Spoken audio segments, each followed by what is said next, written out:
Namo Buddhaya. Jai Bhim. So I left you yesterday in the middle of the blue sky. तो कल नीले आकाश के मध्य में मैंने आपको छोड़ दिया था. And I think for some of you it was a little bit confusing. और मुझे लगता है कि आप में से कुछ लोगों के लिए वो कुछ संभ्रम करने वाला था. But I hope that you've been reflecting on what I said. लेकिन मुझे उम्मीद है कि जो कुछ भी मैंने कहा उसके ऊपर आपने चिंतन किया होगा. And maybe getting a little bit clearer about what I was meaning. और शायद आपको उसमें से कुछ स्पष्टता आई होगी कि मेरा अर्थ क्या था कहने का. So what happens after you've experienced the blue sky is that the tree emerges. तो जब आप नीले आकाश का अनुभव ले लेते हैं तो उसके बाद में क्या होता है, तो एक वृक्ष वहां से उभर कर आता है उस नीले आकाश से. So I want to say a little bit about the tradition behind this tree. तो इस वृक्ष के पीछे क्या परंपरा है उसके विषय में मैं कुछ बात करना चाहता हूँ. It's not clear when these refuge trees emerged in Buddhist history. तो ये बात स्पष्ट नहीं है कि बौद्ध इतिहास में इन शरण वृक्षों की परंपरा कब शुरू हुई है या कहाँ से उभर कर आई. Its roots are definitely in Indian Buddhism. और इसकी जो जड़ें हैं वो निश्चित ही भारतीय बौद्ध धर्म में हैं. But the fully developed refuge tree appears first in Tibet. लेकिन पूरा विकसित जो शरण वृक्ष है वो पहले तिब्बत में उभर कर सामने आया है, वहां पर देखने को मिला है. And each of the main schools of Tibetan Buddhism has its own version of the refuge tree. और तिब्बती बौद्ध धर्म की जो भी प्रमुख ऐसे संप्रदाय हैं उनका अपना एक शरण वृक्ष है. And each refuge tree has a different figure at the center. और हर शरण वृक्ष के केंद्र में एक अलग आकृति है या अलग व्यक्ति या गुरु है. So for instance, the Nyingma school has Guru Padmasambhava at the center. तो उदाहरण के तौर पे जो निगमा संप्रदाय है उनका जो शरण वृक्ष है उसके केंद्र में गुरु पद्म संभव है. The Kajupa has the Karmapa at the center. और काजुपा अगर संप्रदाय है तो उनके केंद्र में कर्मप्पा है. And the Gelugpa has Tsongkhapa at the center. और गेलुकपा संप्रदाय के शरण वृक्ष में सोंगखप्पा है उनके शरण वृक्ष के केंद्र में. Sometimes that you can see refuge trees with other figures like Manjushri or any of the particularly the Buddhas. और आपको अन्य भी कभी-कभी शरण वृक्ष देखने को मिलेंगे जिसके केंद्र में एक विशेष आकृति है, जैसे मंजुश्री है या और दूसरे भी कोई बुद्ध है, लेकिन खास करके वो बुद्ध है केंद्र में. And each of these trees represents the principal ideals and inspirations of that tradition. और इनमें से हर एक वृक्ष उस विशेष संप्रदाय के जो विशेष ऐसे या प्रमुख ऐसे आदर्श हैं उनका प्रतिनिधित्व करता है. Bhante himself learned this practice in the context of Nyingma Kajupa. तो भंते ने खुद इस अभ्यास को निगमा और काजुपा इस संप्रदाय के संदर्भ के अंतर्गत सीखा है. He was introduced to the practice by Kachu Rinpoche. और उनको ये अभ्यास सिखाने वाले काचू रिम्पोचे थे, उन्होंने इससे परिचित कराया उनको. He's the guru who sits right behind him in the tree. तो शरण वृक्ष पे काचू रिम्पोचे गुरु जो है ठीक भंते के पीछे बैठते हैं. And well, I won't say more about him now. और उनके विषय में मैं और ज्यादा बात करने वाला हूँ अभी. So Bhante did the prostration practice with Guru Rinpoche at the center. तो भंते ने जब दंडवत साधना की उस वक्त उस शरण वृक्ष के केंद्र में गुरु रिम्पोचे थे. And when I myself started doing prostration practice, that was the practice I did. और जब मैंने खुद दंडवत साधना करने की शुरुआत की थी तो वही अभ्यास जो है वो मैं कर रहा था. Shortly after I was ordained for 2 or 3 years, I did prostrations every day. और मेरी दीक्षा होने के 2-3 साल तक लगातार जो है वो मैं दंडवत साधना करता रहा था दीक्षा होने के बाद. I used to get up at 6 o'clock and do prostrations. तो 6 बजे मैं उठ जाता था और प्रणिपात करता था. And then I do 6 element practice. उसके बाद मैं अपनी 6 धातुओं की साधना करता था. Then I do my sadhana. और उसके बाद मैं अपनी साधना करता था. Sometimes I'd also do metta. कभी कभी मैं मेत्ता भावना भी करता था, Then I'd have breakfast. उसके बाद में मैं नाश्ता करता था। I was young then. तब मैं बहुत युवा था। But yes, I did the prostration practice with Guru Rinpoche at the center. लेकिन मैंने जब दंडवत साधना की है तब उस शरण वृक्ष के केंद्र में गुरु रिम्पोचे हुआ करते थे। But it must have been in about 1990, Bhante thought we should have our own refuge tree. लेकिन 1990 के आसपास भंते ने ऐसा विचार किया कि हमारा अपना शरण वृक्ष होना चाहिए, And that refuge tree should represent our particular approach to the Buddha Dhamma. और उस शरण वृक्ष में हमारा बौद्ध धर्म को लेकर क्या विशेष दृष्टिकोण है वो नजर आना चाहिए। And one of the most distinctive things about it is that it has Shakyamuni Buddha at the center. और उसका एक बहुत ही विशेष ऐसा मतलब फर्क या गुण आपको देखने को मिल सकता है कि इस वृक्ष के केंद्र में जो है वो शाक्यमुनि बुद्ध है। Bhante thought that all these other schools, they take other figures. तो भंते कहते हैं ये बाकी के जो संप्रदाय है इन्होंने सभी ने अलग अलग लोगों को मतलब चुना है। But where does Buddhism come from? लेकिन बौद्ध धर्म आता कहाँ से है? Where do we even know about these other figures from? और ये बाकी की जो भी आकृतियां हैं इनके विषय में अगर हम जानते भी है तो कहाँ से जानते हैं? Well, from the Buddha Shakyamuni. तो बुद्ध शाक्य मुनि की वजह से ही हम उन्हें जानते हैं। He's the common figure for all Buddhist schools. तो जो भी बौद्ध संप्रदाय है उस हर संप्रदाय के लिए बुद्ध शाक्य मुनि जो है वो ऐसे व्यक्तित्व है जो आम है, सब में उपस्थित हैं। So Bhante thought that it was important that for us the Buddha Shakyamuni was the principal refuge. और इसीलिए भंते ने सोचा कि ये बहुत महत्वपूर्ण है कि हमारे लिए जो केंद्रीय आकृति होगी वो बुद्ध शाक्य मुनि की होनी चाहिए। After all, Guru Padmasambhava went for refuge to the Buddha. क्योंकि अंत में गुरु पद्मसंभव भी अगर किसी को शरण गए थे तो वो बुद्ध को शरण गए थे। The Karmapa, the Tsongkhapa all went for refuge to the Buddha.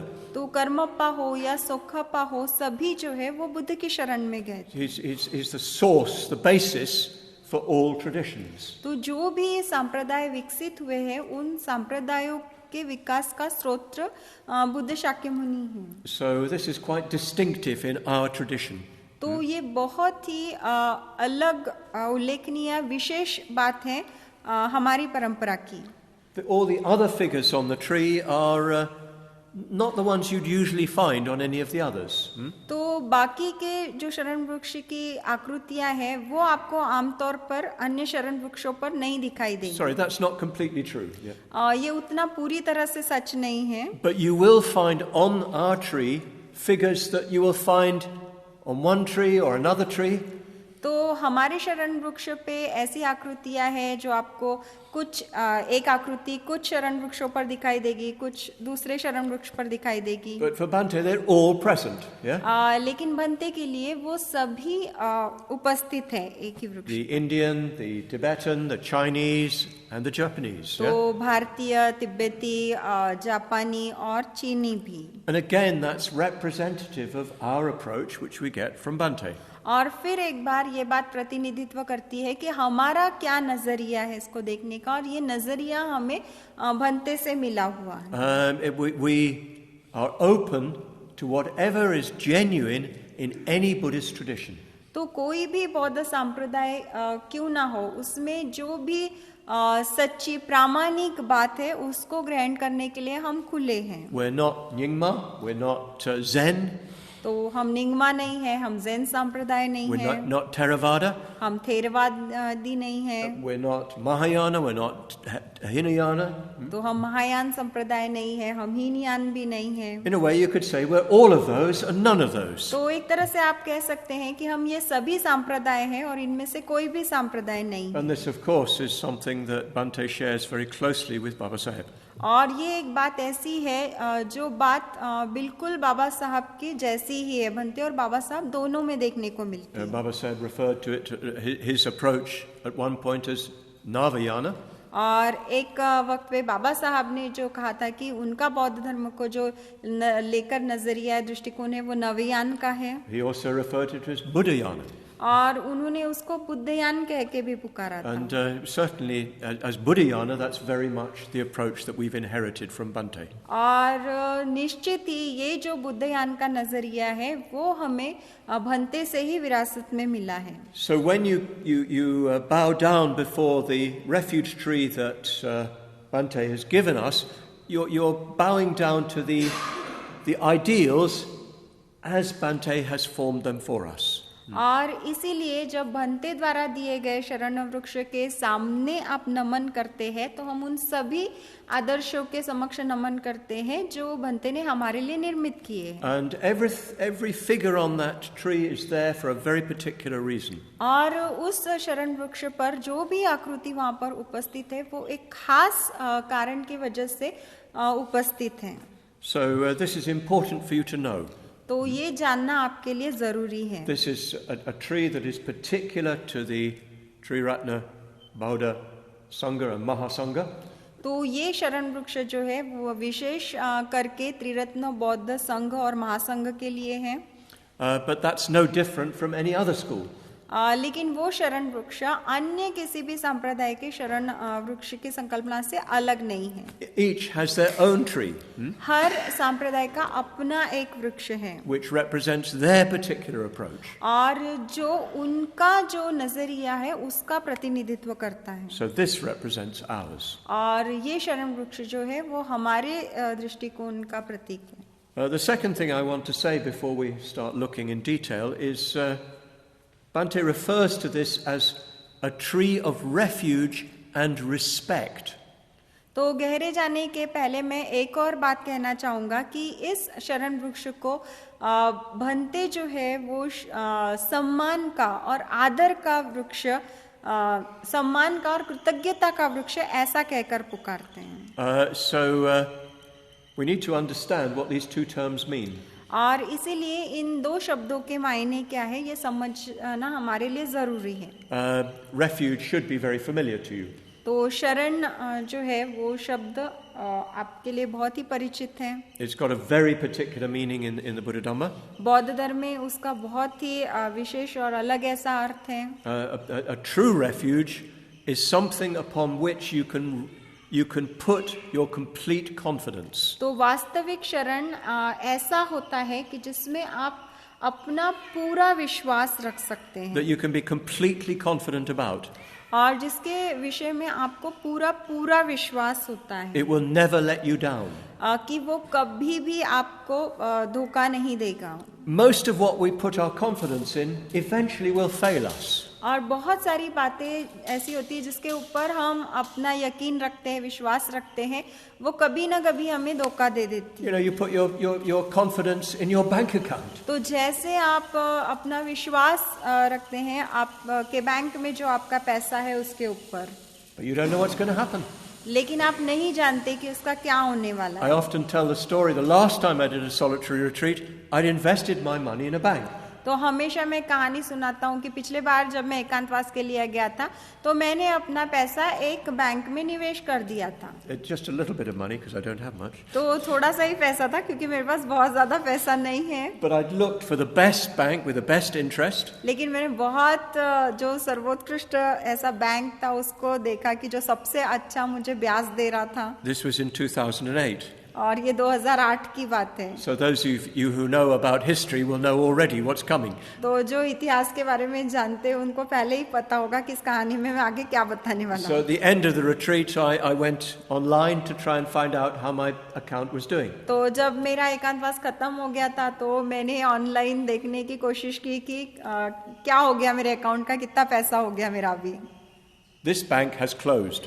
तो वहाँ पे लिखा था कि ये बैंक बंद हो चुका है। The bank had gone bankrupt.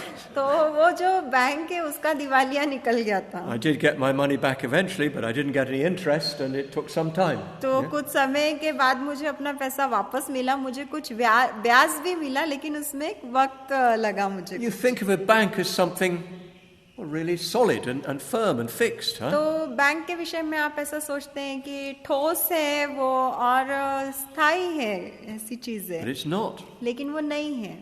Even the ground is not secure. तो ये जो जमीन है वो भी सुरक्षित नहीं है। Anybody been in an earthquake? Yeah? कोई भी आप में से भूकंप में हुआ होगा You कभी, know what it's like. तो Huh? आप जानते हैं कि वो एहसास कैसा होता है। Suddenly your feet, your legs just won't support you. Huh? और जब भूकंप आता है तो आपके पैर आपको सहारा नहीं दे It can be पाते, very, very confusing. Yeah? और ये स्थिति बहुत संभ्रमित करने वाली हो We're सकती so है। used to the ground being firm. तो हमें इतनी आदत होती है इस जमीन के इतने ठोस होने की, You suddenly see it rippling like the sea. Yeah? और अचानक आप महसूस करते हैं कि जैसे समुद्र की लहरें उस तरह से वो ये हो रही है, बह रही है। So we put our confidence in all kinds of conditioned things. तो हर प्रकार की जो संस्कारित वस्तुएं रहती है उसमें हम अपना विश्वास रखते हैं, We put our confidence especially in other people. और खास करके हम दूसरे लोगों में अपना विश्वास रख देते हैं। Everybody knows other people let you down. और हर कोई जानता है कि दूसरे लोग जो है वो आपको धोखा दे देते हैं, It happens to all of us. Huh? और ये हम में से हर एक के साथ होता है। Even if they don't let us down, eventually they die. अगर वो हमें किसी तरह से धोखा ना भी दे तो अंत में ये होता है कि उनकी मृत्यु हो जाती है Or we die. या हमारी मृत्यु हो जाती है। Even other people we cannot fully rely upon. और दूसरे लोग भी ऐसे नहीं होते हैं कि जिनमें हम पूरा विश्वास कर You know, सकें। family, you cannot fully rely upon it. आपका परिवार, आपके परिवार पे भी आप पूरी तरह से निर्भर नहीं रह सकते। There's no conditioned thing that you can put your complete confidence in. ऐसी कोई भी संस्कारित चीज नहीं है जिस पे आप अपना पूरा यकीन रख सकते But हैं। actually, most of our lives we live going for refuge to conditioned things. लेकिन वास्तविकता ये है कि हमारे जीवन का अधिकतर समय जो है इन संस्कारित वस्तुओं की शरण में ही जाते हुए हम बिताते हैं। But as the Buddha says, in reality, these are not safe refuges. लेकिन बुद्ध कहते हैं कि वास्तविकता ये है कि इनमें से कोई भी सुरक्षित शरण स्थान नहीं है। That's why we get so upset when somebody dies or when we lose or break something. और इसीलिए हम बहुत उदास निराश हो जाते हैं जब किसी चीज को हम खो देते हैं, वो टूट जाता है, कुछ ऐसा हो जाता है, किसी की मृत्यु हो जाती है। That's a sign that we've been going for refuge to them.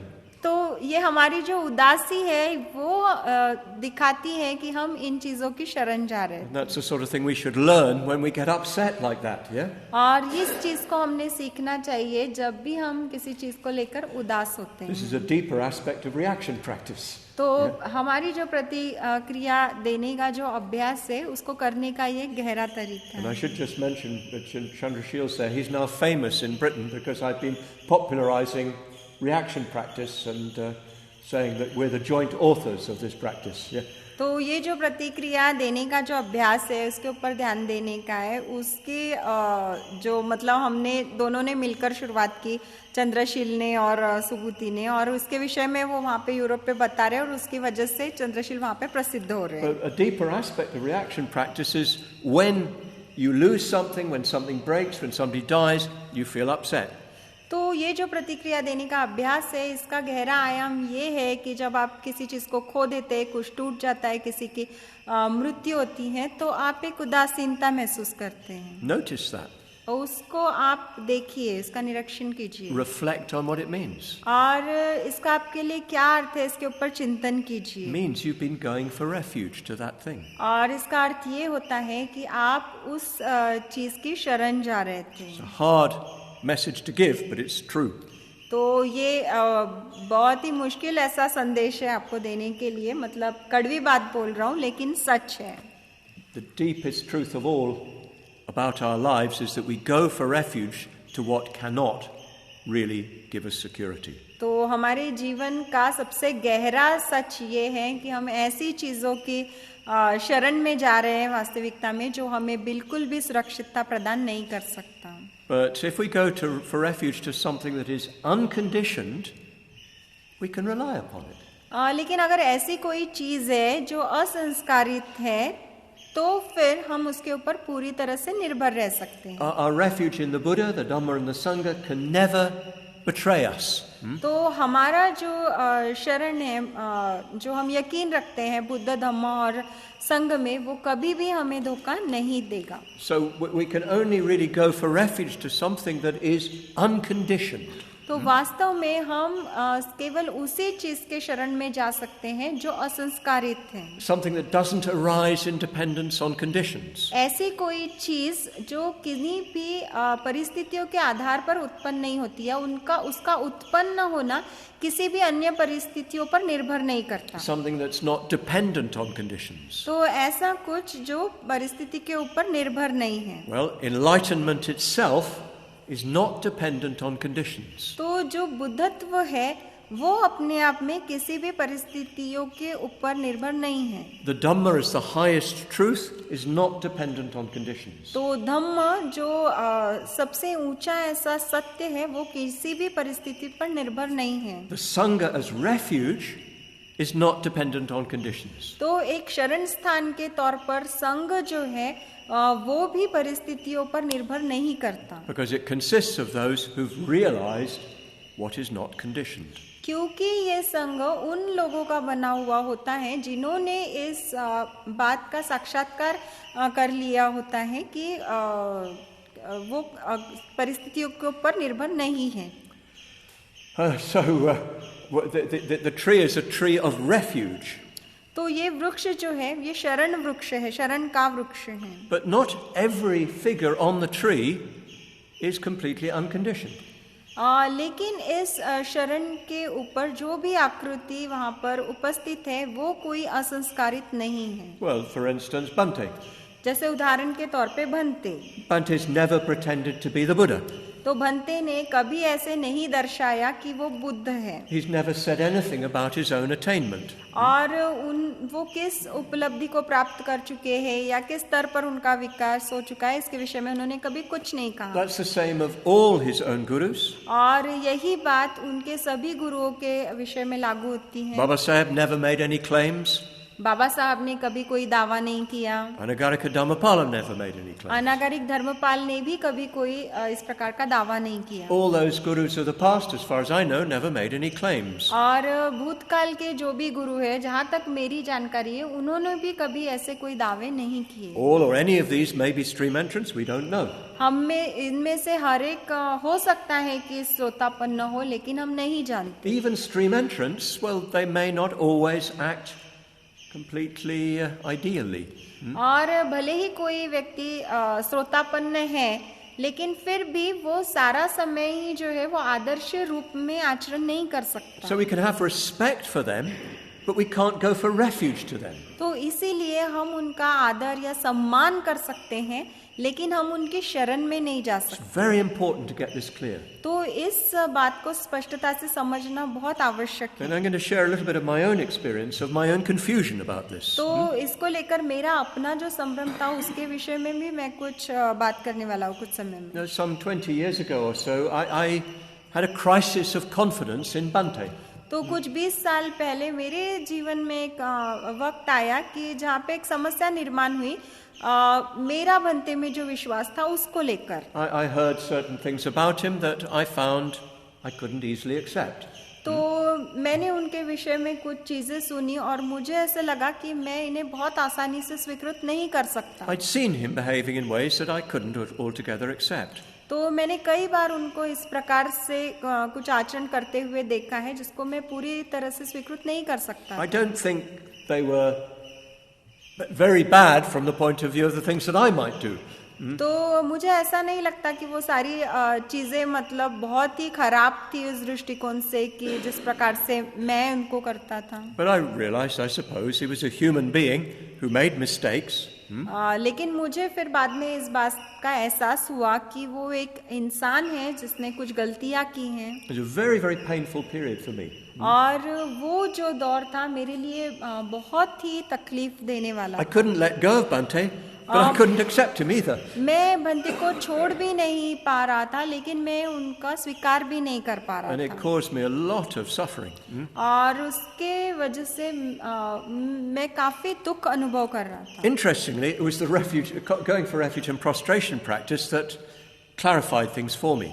और ये बात बहुत रोचक है कि ये जो साधना मैं कर रहा था शरण वृक्ष की मतलब, तो उससे मुझे स्पष्टता प्राप्त हुई। I deliberately decided I'm going to do that practice even though that man is sitting there right at the front. तो Yeah? मैंने इस मतलब ऐसा तय किया कि भले ही ये आदमी यहाँ पर सामने बैठा हुआ है, फिर भी मैं इस साधना को करता रहूंगा। Om Hum, to the best of all refuges I go. And there's Bhante sitting there. तो ओम होम सर्वश्रेष्ठ शरण की मैं शरण जाता हूँ, और वहां पर बनते सामने बैठे हुए। And so I just kept doing that. मैं बस उसको करता रहा, But with my mind churning, yeah? लेकिन मेरे दिमाग में जो है पूरी हलचल मची हुई थी। And then finally I understood. और फिर अंत में मेरी समझ में आया, मुझे समझ आया। I wasn't going for refuge to Bhante. तो मैं भंते की शरण में नहीं जा रहा था, I was going for refuge to the Buddha through Bhante. तो मैं बुद्ध के शरण में जा रहा था और भंते के माध्यम से जा रहा था। Do you see what I mean? Yeah? तो आप समझ पा रहे हैं मैं क्या कह रहा हूँ, मेरा क्या अर्थ है? I have deep love and respect for Bhante. तो भंते के लिए मेरे मन में बहुत गहरा स्नेह और आदर था। I wouldn't be here if it wasn't for him. तो अगर वो नहीं होते तो मैं यहाँ नहीं होता। Anything that I've achieved in my life, what little I've achieved, has come because of him. तो मेरे जीवन में मैंने जो भी हासिल किया है या जो भी थोड़ा बहुत हासिल किया है, वो सब उन्हीं की देन है, उन्हीं की वजह से है। But he's not my refuge. लेकिन वो मेरा शरण स्थान नहीं है। I know that refuge because of him.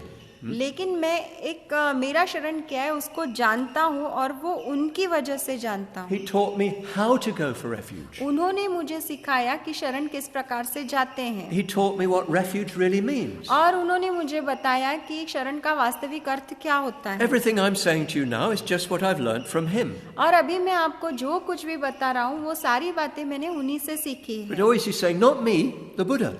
लेकिन आप हमेशा जो मैं बता रहा हूँ मैं नहीं हूँ, वो बुद्ध है। I believe Baba Sahib was like that too. Sorry, Bhante ऐसा कहते थे कि जो भी मैं कह रहा हूँ मैं नहीं, बुद्ध है। और बाबा साहब भी वैसे ही थे। Baba Sahib saying, well, the Buddha is your refuge. तो बाबा साहब भी ऐसे कहते थे कि बुद्ध आपका शरण स्थान है, Just as he is mine, he तो said. वैसे ही जैसे वो मेरा भी शरण स्थान है। So we need to be careful to separate these two things out. तो हमें बहुत ही सावधान रहते हुए इन दोनों चीजों को अलग अलग देखना है। Sometimes people have said to me something like, oh, Subhuti, you are like a Buddha for me. और कभी कभी कुछ लोग मुझे कहते हैं कि सुबुद्धि आप मेरे लिए बस बुद्ध के जैसे हो। I want to get straight back on a plane and go to England. तो मुझे ऐसा लगता है उस वक्त कि अभी हवाई जहाज में बैठ जाओ और इंग्लैंड वापस चला जाओ।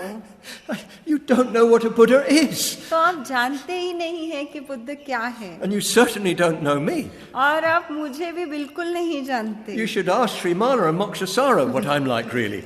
तो आपने श्रीमाला और मोक्षसारा को पूछना चाहिए कि मैं वास्तव में कैसा She हूँ। knows all about me, doesn't she? But yes, people, they idealize. Huh? तो लोग जो है वो आपको मतलब आदर्शवत रूप दे It's देते हैं। natural when people are beginning the spiritual life. Yeah. तो ये बहुत ही स्वाभाविक है जब व्यक्ति नया नया अपना आध्यात्मिक जीवन का आरंभ करता And है। all of you will experience this at some point. और आप में से हर कोई किसी न किसी वक्त उसका अनुभव लेगा। People will put you on a big pedestal. तो एक बहुत ऊंचे स्थान पर जो है ले जाकर आपको लोग रख देंगे। But the higher the pedestal, the longer the drop. लेकिन जितनी ऊंची वो जगह होगी, जब आप गिरेंगे उतना ही जोर से गिरेंगे। So make sure you don't get up on that pedestal. तो आप ध्यान रखिए कि वहाँ पे उस ऊंचे मंच पे या ऊंचाई पे आप मत पहुंचिए, It'll be your head that's broken. क्योंकि जब गिरेंगे तो वो आपका सिर रहेगा जो टूटेगा। So, yes, we need to distinguish between refuge and respect. तो इसीलिए शरण क्या है और आदर क्या है, इसमें का फर्क करना हमें आना चाहिए। Broadly speaking, you can say you can go for refuge to the Buddhas on all those different levels. तो मोटे तौर पे आप ऐसे कह सकते हैं कि इस अलग अलग स्तर पे जो भी वहाँ पर बुद्ध उपस्थित हैं उनकी आप शरण जा सकते You can हैं। go for refuge to the Dhamma. आप धम्म की शरण में जा सकते हैं। You can go for refuge to the Bodhisattva Sangha and the Arya Sangha. तो बोधिसत्व संघ और आर्य संघ जो है उनकी शरण में आप जा सकते हैं। But the gurus of the present, the gurus of the past, you should respect them. लेकिन वर्तमान के जो गुरु है, भूतकाल के जो गुरु है, उनका आपने आदर करना But चाहिए, don't take them as your refuge. लेकिन उन्हें अपने शरण स्थान मत समझिए। The Tibetans, I'm afraid, tend to identify their guru with the Buddha.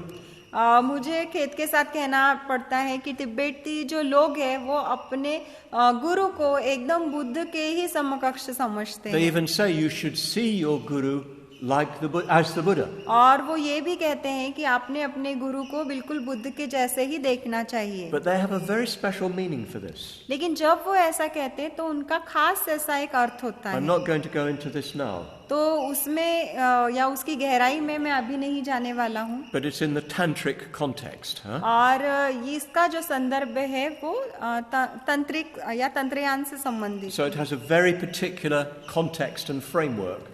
तो इसका बहुत ही विशेष ऐसा संदर्भ है और बहुत ही अलग ऐसा ढांचा है विशेष सा। And I think sometimes they take it too literally, and that causes problems, especially for non-Tibetan disciples. तो मुझे खेद है कि कभी कभी वो इस बात को बहुत ही शब्दशः ले लेते हैं, और फिर वो लोग जो तिब्बत के नहीं हैं तो वो उसको बहुत ही अलग संदर्भ में अलग तरह से समझते हैं। And I learnt all this from Bhante. और मैंने ये सारी बातें जो है वो भंते से And it's सीखी, one of the reasons I have the deepest respect for him. और ये एक कारण है कि बहुत ही गहरा मेरे अंदर आदर है उनके लिए। Don't go for refuge to me, go for refuge to the Buddha. तो मेरी शरण में मत जाइए, मुझे शरण नहीं जाना है, आपको बुद्ध की शरण में And जाना। he avoided anybody trying to idealize him. और अगर कोई भी व्यक्ति उनको एक आदर्श बनाना चाहता था तो वो उस व्यक्ति को दूर रखते थे या वो उस बात को टालते थे। I've heard of similar things with Baba Sahib. और बाबा साहब के बारे में भी मैंने ऐसी ही बातें सुनी हैं। Baba Sahib didn't want people to celebrate his birthday तो बाबा साहब नहीं चाहते थे कि लोग उनका जन्मदिन मनाएं, because he knew that that would just lead to this idealization. Yeah? क्योंकि वो जानते थे कि ये बात फिर वैसे ही होगी कि लोग उनको एक आदर्श के रूप में देखने लगेंगे। So let's get this point right from the start, very clear. तो शुरुआत से ही इस बात को हमने बहुत ही स्पष्ट कर लेना है। We go for refuge to the Buddha, Dhamma and Sangha. तो हम बुद्ध, धम्म और संघ की शरण में जाते हैं, We respect very deeply our gurus and kalyana mitras. और बहुत ही गहराई से हमारे जो गुरु है और हमारे जो कल्याण मित्र हैं उनका हम आदर करते हैं, While we recognize they're human beings. और हम इस बात को जानते हैं, समझते हैं कि वो मनुष्य हैं। Subhuti just very occasionally gets a bit annoyed. तो सुबुति बहुत ही कम बार एकदम कभी कभी मतलब चिड़चिड़ाते हैं। That's a joke. तो ये मजाक था। Yes. You look at anybody who's your teacher and you'll find faults. तो कोई भी व्यक्ति जो आपका गुरु है उसकी तरफ आप देखिए और उसमें आपको खामियां नजर आएंगी। But what Bhante said of himself, that he may not be a perfect guru. तो बंते ने ऐसा कहा अपने विषय में कि मतलब मुमकिन है कि वो एक परिपूर्ण ऐसे गुरु ना हो, But he's good enough to show you the path. लेकिन वो इस हद तक अच्छे हैं कि वो आपको मार्ग दिखा सकते हैं। I think in India you need to take a special care to make this distinction. तो मुझे लगता है कि भारत में तो आपने विशेष रूप से ध्यान देना चाहिए इस फर्क की ओर। This is deep in the Indian cultural psyche. तो भारत की जो सांस्कृतिक मानसिकता है उसमें ये बहुत गहराई से रचा बसा है। Even a stone can become your perfect guru. तो यहाँ पर एक पत्थर भी आपका जो है एक परिपूर्ण गुरु बन सकता है। And I've met a few Satgurus in my time. और मेरे समय में मैं भी कुछ सद्गुरुओं से मिला हूँ। Usually they're very interested in their bank accounts. तो आमतौर पे वो अपने बैंक अकाउंट में ही बहुत रुचि रखते थे वो सद्गुरु। The Buddha wasn't bothered about his bank account. तो बुद्ध को कोई फिक्र नहीं थी कि उनके बैंक के खाते के बारे The में। Buddha said, don't even keep food from one day to the next. तो बुद्ध तो ऐसा कहते थे कि आज खा लिया, कल का खाना भी बचा के रखने की आपको जरूरत नहीं है। Of course, in the West we have our own problems. Huh? तो निश्चित ही पश्चिम में हमारी अपनी कुछ समस्याएं हैं. In the West, probably the greatest tendency is not to respect anybody. तो पश्चिम में जो मुख्य ऐसी प्रवृत्ति है वो ऐसे है कि वो किसी का आदर ही नहीं करते. You know, people come to see Bante, they used to come to see Bante and say, hello Bante, how are you doing? और लोग भंते से मिलने आते थे और कहते थे इस तरह से बहुत औपचारिक रूप से कि हेलो भंते, आप कैसे हैं. No real politeness, no real respect. तो कोई ऐसे सच्ची विनम्रता या सच्चा आदर नहीं होता था. Bante didn't mind, but he can't really be himself with them. और उनको कोई उसका इतना लगता नहीं था खास, लेकिन फिर वो जो है उनका जो सच्चा स्वरूप है वो उस तरह से उनके साथ पेश नहीं आ पाते थे. But in India, it's the opposite problem. लेकिन भारत में समस्या इसके एकदम विपरीत है. India's cultural psyche is hierarchical. और भारत की जो सांस्कृतिक मानसिकता है वो लोगों को ऊपर नीचे रखने की है. It's not just a social hierarchy of caste. तो ये केवल जाति के सामाजिक क्रमवारी ही नहीं है. There's a cosmic hierarchy of gods and so forth. लेकिन ईश्वर की और अन्य लोगों की एक ब्रह्मांडीय ऐसे क्रमवारी भी है. And they get mixed up. और ये दोनों जो क्रम है वो एक दूसरे में ये मिल जाते हैं, शामिल होते हैं. So it's very important that we distinguish refuge from respect. और इसीलिए ये बात बहुत महत्वपूर्ण है कि हम फर्क कर पाए कि शरण क्या है और आदर और सम्मान क्या है. You will make mistakes. आप गलतियां करेंगे. Just as I made mistake. वैसे ही जैसे मैंने गलती की. But you will, if you're honest and clear, you'll recover from that and get a deeper understanding of what a refuge really is. लेकिन अगर आप स्पष्ट और प्रामाणिक है तो आपको उसकी गहरी समझ आएगी कि वास्तविक शरण क्या है और उसको शरण जाने का अर्थ क्या होता है. In my hearing once, Bante said that he thought most people in our movement didn't really know who the Buddha was.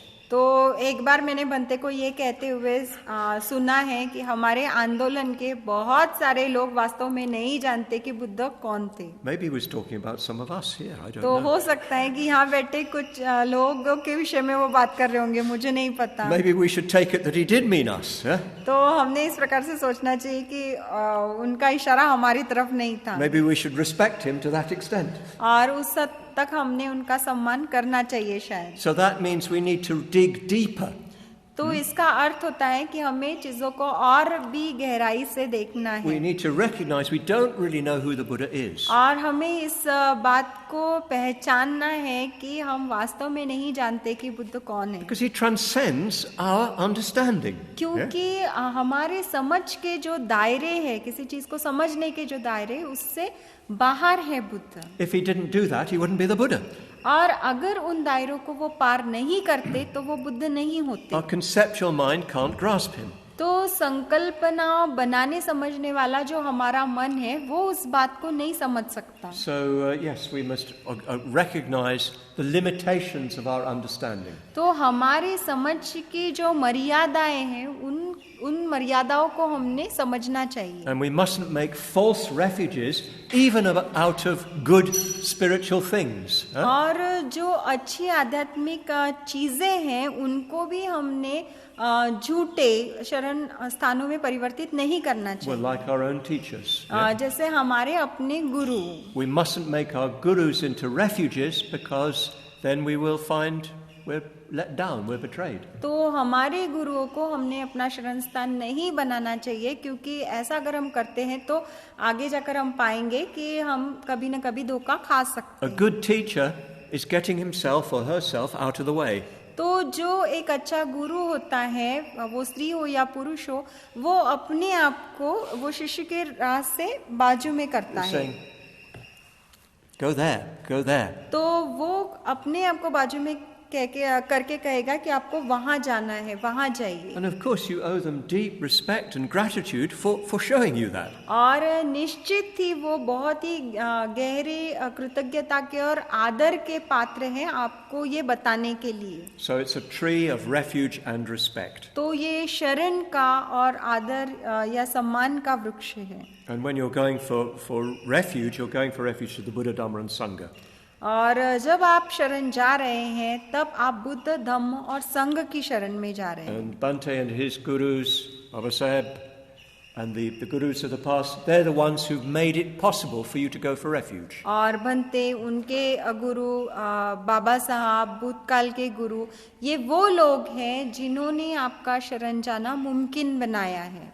So, one more thing before I conclude. तो खत्म करने के पहले एक और बात. It's a tree of refuge and respect. तो ये शरण का और आदर सम्मान का वृक्ष है. This is very interesting indeed.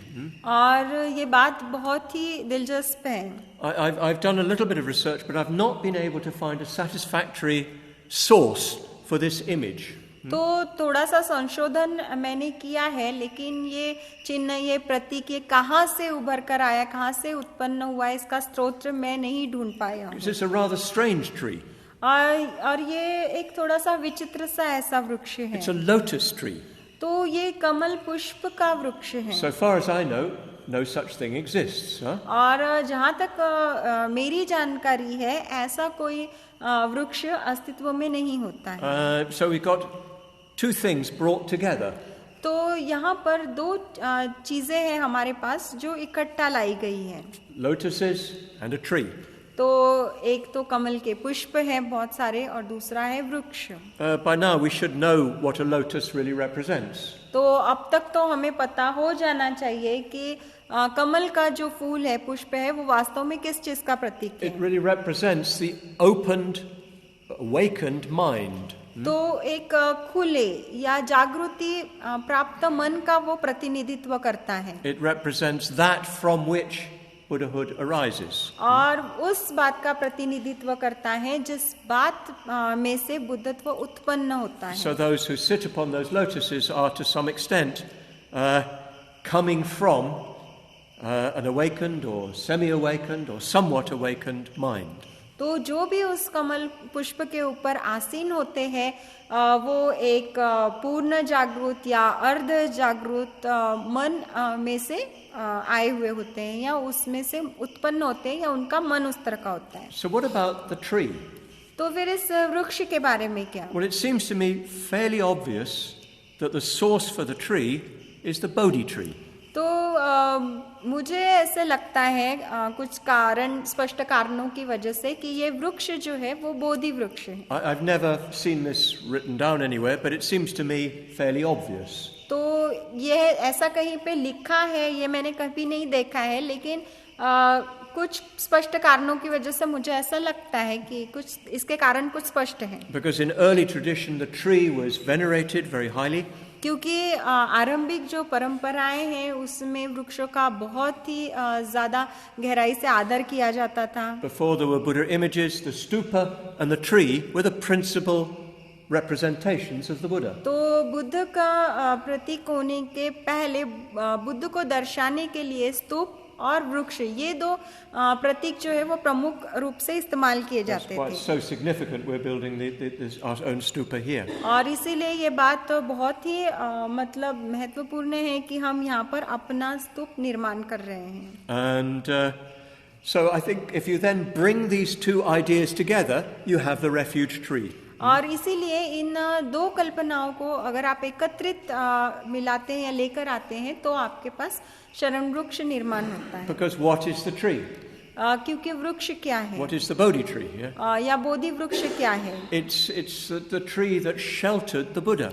तो ये वो वृक्ष है जिसने बुद्ध को आश्रय प्रदान किया था. In a certain sense, it's part of the conditions under which the Buddha attained enlightenment. तो कुछ हद तक ये उन परिस्थितियों का हिस्सा है जिन परिस्थितियों के अंतर्गत बुद्ध ने बुद्धत्व प्राप्त किया था. And you remember, after his enlightenment, the first thing the Buddha did is stand for 1 week, according to tradition, gazing at the tree. और फिर आप जानते हैं कि बुद्धत्व प्राप्ति के बाद बुद्ध ने क्या किया था, तो एक पूरा सप्ताह बिता दिया था केवल उस बोधि वृक्ष या उस वृक्ष की तरफ देखते हुए. Deep gratitude and respect for that tree. तो बहुत गहरी ऐसी कृतज्ञता और सम्मान से वो देख रहे थे, या सम्मान उनमें था उस वृक्ष के लिए. And then, so that means bringing the two ideas together. तो इसका अर्थ होता है कि ये दोनों कल्पनाएं जो है वो एकत्रित लाई गई। Of course, the tree has other connections, connotations. तो निश्चित ही ये वृक्ष के अन्य भी संबंध है, अन्य भी अर्थ है। Very beautiful natural symbol. तो बहुत ही सुंदर और नैसर्गिक ऐसा ये चिन्ह है, प्रतीक है। So that communicates that enlightenment is something natural. तो ये बात उसमें से संवादित होती है कि बुद्धत्व ऐसा है जो पूरी तरह से स्वाभाविक है, नैसर्गिक है। You couldn't have, for instance, the refuge clock.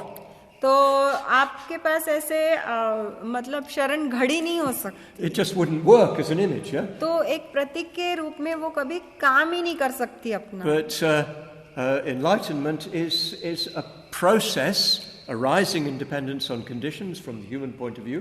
लेकिन बुद्धत्व जो है वो एक प्रक्रिया है, परिस्थितियों के आधार पर वो उत्पन्न होती है। अगर आप मानवीय दृष्टिकोण से उसकी ओर देखें तो It's a process of growth. और ये विकास की प्रक्रिया है। It's approached gradually, step by step. और वो जो है मतलब थोड़ा थोड़ा करके ऐसे एक कदम के बाद दूसरा कदम इस तरह से वो विकसित होती From है। the first little seed of right vision, samyak drishti, right until samyak sambodhi. तो सम्यक दृष्टि के उस छोटे से बीज से शुरू होकर सम्यक संबोधि तक। So it suggests this growth, this natural growth. तो ये फिर एक बार सूचित करता है कि ये जो विकास है ये बहुत ही स्वाभाविक या नैसर्गिक ऐसा विकास है। Bodhi is not Buddhist. तो बोधि मतलब बुद्धिस्ट नहीं जैसा हम कहते हैं। Do you see what I mean? Enlightenment is not Buddhist.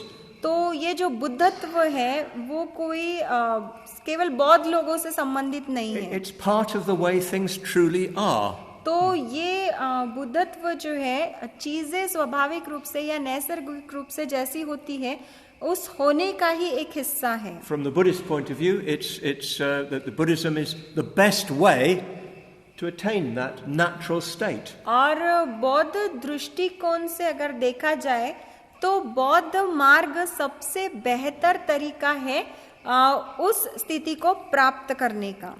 So it's a tree of refuge and respect, and the tree image is very important. तो ये जो है शरण का और सम्मान का वृक्ष है और ये जो वृक्ष का ये जो प्रतीक है ये बहुत ही महत्वपूर्ण And है। it's really good that we're living in the midst of trees. और ये बहुत ही अच्छी बात है कि बहुत सारे वृक्ष के मध्य में हम रह रहे हैं And that we have such a beautiful Bodhi tree here. और यहाँ पे बहुत ही सुंदर ऐसा बोधि वृक्ष है। And I suggest that you spend time with those trees. और मैं ऐसा आपको सूचित करना चाहूंगा कि इन वृक्षों के साथ आप अपना समय व्यतीत कीजिए। See their beauty.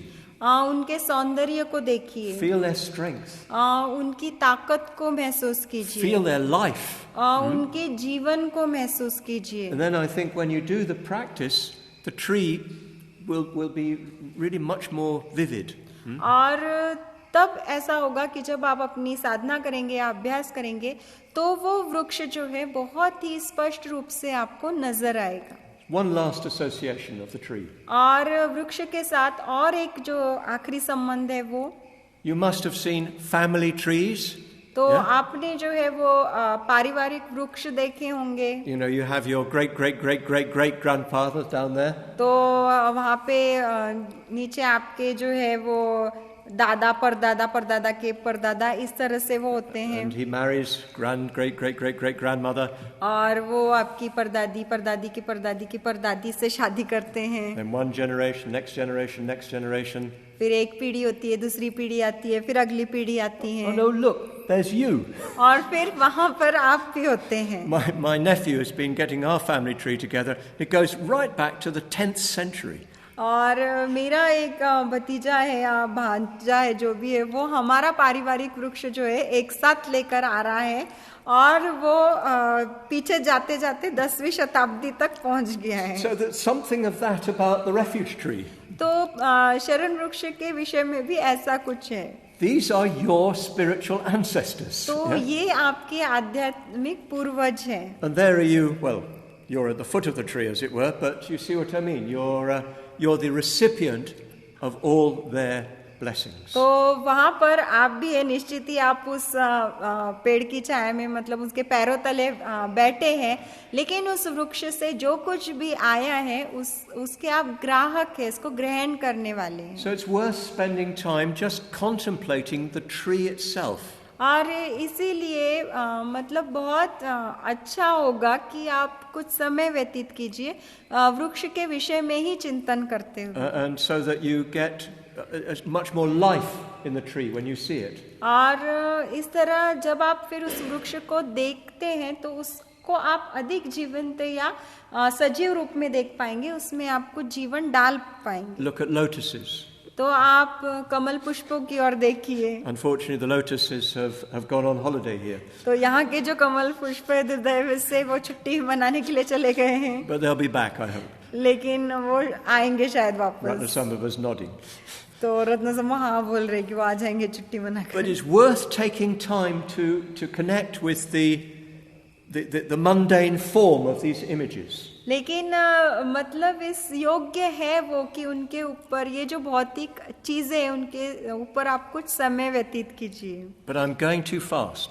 लेकिन मैं बहुत ही तेजी से आगे जा रहा हूँ. We've not yet got the refuge tree in front of us. तो अभी तक जो है वो शरण वृक्ष हमारे सामने नहीं आया है. Out of the blue sky, there appears a rainbow-colored cloud. तो जो नीला आकाश है उस नीले आकाश में इंद्रधनुष का रंग का या इंद्रधनुषी बादल उभर कर आता है. मतलब क्या? इसका मतलब क्या है? That is your homework for the next 24 hours. तो अगले 24 घंटों के लिए ये आपका गृह कार्य है. What is going on when out of the blue sky there appears a rainbow-colored cloud? तो जब नीले आकाश के मध्य में से इंद्रधनुषी बादल उभर कर आता है तब वहां पर हो क्या रहा है? And tomorrow I'll see if I've got an answer. और कल मैं देखूंगा कि मेरे पास जवाब है या नहीं, या मुझे मिलता है या नहीं. But it's important that you yourselves connect with the question. लेकिन ये बात महत्वपूर्ण है कि आप खुद अपने आप को इस सवाल के साथ जोड़ें. I'll give my answer. मैं अपना उत्तर दूंगा. Your answer may be different, may be better. हो सकता है कि आपका जवाब अलग हो या उससे अच्छा भी हो. See the rainbow-colored cloud and let it speak to you. तो उस इंद्रधनुषी बादल को देखिए और उस बादल को आप अपने साथ संवाद करने दीजिए, उसको अपने साथ बात करने दीजिए. See what it says. और सुनिए कि वो क्या कहता है. Namo Buddhaya, Jai Bhim. Thank you very much. Brilliant.